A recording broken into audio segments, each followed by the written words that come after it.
Bonjour à tous, si vous regardez cette vidéo, c'est sûrement que vous voulez savoir comment gagner de l'argent en créant des jeux vidéo avec Unity. Une seule bonne réponse à cette question, c'est la monétisation. Donc pour définir la monétisation dans le domaine du jeu vidéo, c'est simple, c'est comment générer de l'argent par un temps de jeu d'un joueur pour financer le créateur du jeu. Quand on parle de monétisation, il ne faut pas oublier une autre compétence qu'il vous faudra acquérir, c'est le marketing. Car oui, si vous développez vos jeux vous-même, c'est bien beau, mais il va falloir que les joueurs le découvrent et pour cela vous aurez besoin du marketing pour les faire venir jouer à votre jeu. Sans le marketing, la monétisation ne sert à rien puisque les joueurs ne joueront pas à votre jeu et donc ne généreront pas vos revenus. Pour vous donner un exemple de résultat sans la maîtrise du volet marketing, avec mon premier jeu monétisé, j'ai récolté environ 23 $ de revenus publicitaires. Le jeu est disponible depuis presque 2 ans dans 3 langues différentes. J'ai donc empoché environ 1 $ par mois d'exploitation. Pas de quoi en vivre. C'est le parfait exemple d'un jeu monétisé sans marketing. Maintenant, passons au cas pratique. Donc vous développez votre jeu et vous souhaitez être rémunéré pour ce jeu. Donc deux choix s'offrent à vous avec Unity, c'est l'affichage de publicité en jeu qu'on appelle advertising ou ads, et le deuxième choix qui s'offre à vous, c'est la vente d'objets en jeu. Donc ça peut être des objets, des abonnements, des parties, ou même le jeu dans sa totalité après un petit bout en version d'essai. En plus de ça, il y a d'autres possibilités pour vendre votre jeu. Donc vendre votre jeu directement aux joueurs avant qu'ils puissent y jouer sur des magasins d'applications comme Google Play Store. Ou alors la vente de votre jeu en totalité à un éditeur comme Ketchup ou d'autres éditeurs qui existent sur le marché, qui eux vont faire votre travail de marketing, donc vous n'aurez rien à gérer sur cette partie-là. Et en troisième possibilité, il y a aussi la pré-vente de votre jeu sur des plateformes de financement participatif comme Ulule ou la plus connue Quickstarter. Quel que soit le choix de monétisation de votre jeu, cela aura un impact sur le jeu et si les joueurs resteront ou non. C'est pour ça que j'ai défini 3 points importants sur lesquels vous devez réfléchir avant de choisir votre système de monétisation.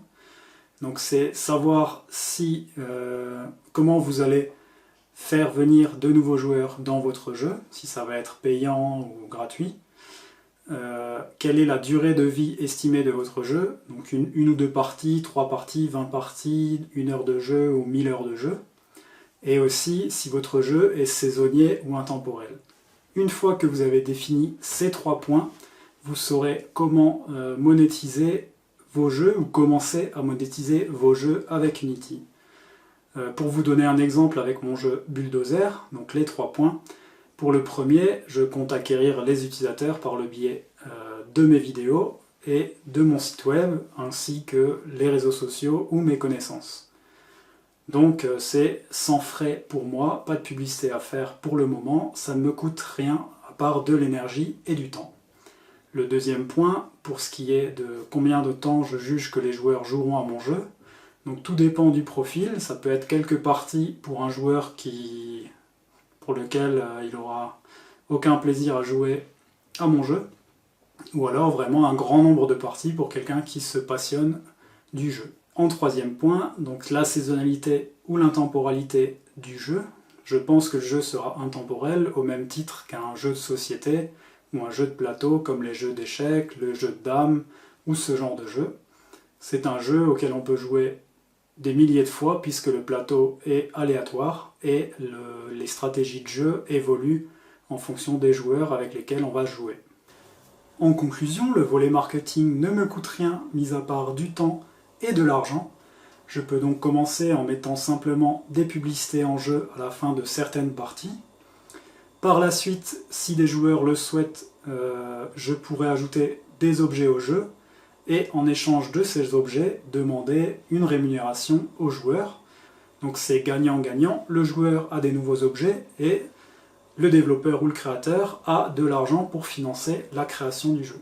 A l'inverse, pour un jeu qui a des coûts de développement élevés, ce n'est pas le scénario qui est envisagé. Donc ce sera plutôt un scénario dans lequel il faudra penser à utiliser le financement participatif pour couvrir les premiers frais de développement, ou alors un jeu dans lequel il faudra mettre beaucoup plus d'argent dans le budget marketing pour faire venir les joueurs, mais ensuite faire payer plus cher les joueurs pour en quelque sorte rentabiliser les coûts qui ont été investis dans le marketing. Donc un jeu comme le mien, dans lequel j'ai investi simplement du temps et de l'énergie, coûtera sur le long terme moins cher aux joueurs, normalement, qu'un jeu qui a été créé et dont on s'est servi de la publicité pour le promouvoir. Voici un schéma pour résumer mon modèle. On a une première phase de création de contenu avec des jeux, des vidéos et des articles que je publie régulièrement, ce qui remplace mon budget publicitaire. Ensuite, ce contenu est publié et c'est vous qui en profitez. Pour moi, c'est la phase d'acquisition. Si mon contenu est bon, vous restez. Plus il y a de nouvelles personnes, plus mes jeux rapportent de financement. L'argent obtenu sert à améliorer l'existant et développer de nouveaux aspects de mon contenu, et à plus long terme, rémunérer des partenaires de création, ce qui nous fait revenir au début de la boucle. Vous l'aurez compris, la variable que je ne maîtrise pas, c'est vous, et c'est vous qui faites progresser les choses. Voilà, maintenant que vous avez une petite idée de ce qu'est la monétisation et le marketing, je vous ai préparé une petite vidéo très courte pour vous présenter comment ajouter des publicités dans votre application si vous ne savez pas comment le faire. Ou alors vous pourrez regarder dans les documentations créées par Unity. Pour ajouter des publicités à votre jeu, il vous faudra créer un nouveau projet Unity dans votre dashboard sur le site officiel de Unity. Nommez votre projet d'un nom qui vous permettra de le reconnaître en toutes circonstances et ensuite valider. Il y a deux manières d'installer Unity Ads dans votre projet. La première, c'est en ajoutant Unity Ads à partir de l'Asset Store. La deuxième, c'est en activant Unity Ads à partir de la fenêtre Service dans Unity. Vous pouvez utiliser les deux manières selon vos préférences, mais je vous conseille d'utiliser la seconde méthode. Si vous utilisez les deux méthodes, vous risquez de tomber sur des erreurs de compilation ou de build parce que deux ads SDK seront associés à votre projet. Une fois cette étape passée, vous allez devoir créer une classe qui vous permettra d'initialiser Unity Ads dans votre projet. Dans votre classe nouvellement créée, vous allez ajouter using unityengine.advertisement. Ensuite, vous allez ajouter la variable string game ID. Donc c'est l'ID de la plateforme pour laquelle vous allez ajouter des pubs dans votre jeu. Ajoutez aussi la variable booléenne test mode. Donc pour savoir si vous êtes en mode de test ou en mode de production. Donc si votre jeu est déjà lancé ou non.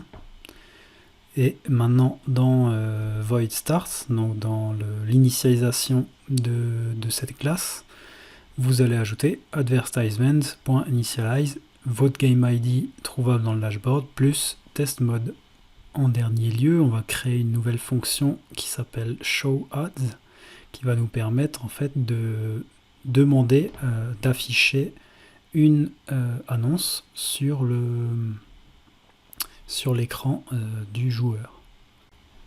Voilà, une fois que c'est fait, on va vouloir tester tout ça. Donc il faut retrouver notre bouton qui permet de quitter la partie. Donc une fois qu'on fait retour ou j'ai compris à la fin d'une partie.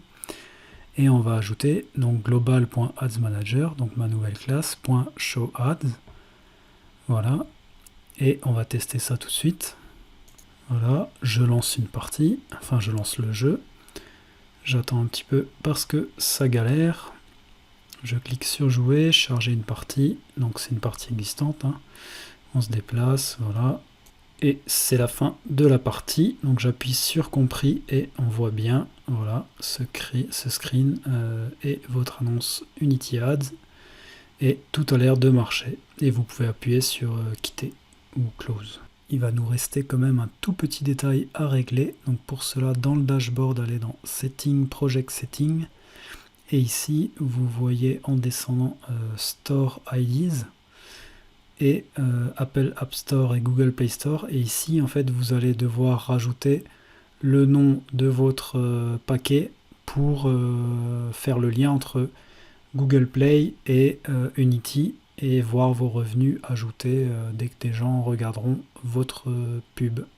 Et voilà comment ajouter votre Play Store ID dans le dashboard Unity, donc dans Operate Project Setting. Voilà, c'est la fin de cette vidéo. Donc j'ai une très bonne nouvelle à vous annoncer. Le jeu Bulldozer est disponible sur le Google Play Store dès à présent. Donc vous pouvez trouver le lien pour le télécharger dans la description de cette vidéo. N'hésitez pas à laisser une note et un commentaire au jeu, ça me fera très plaisir et ça fera peut-être connaître le jeu à d'autres personnes. Faites la même chose si vous le voulez pour cette vidéo. Et je compte sur vous aussi pour me donner votre avis sur la publicité dans les jeux et aussi sur tout ce qui est monétisation des jeux vidéo, que ce soit le mien ou des autres jeux vidéo. Si vous avez des bons exemples de jeux qui ont été monétisés, vous pouvez aussi les mettre dans les commentaires. Je compte sur vous et à bientôt. Merci.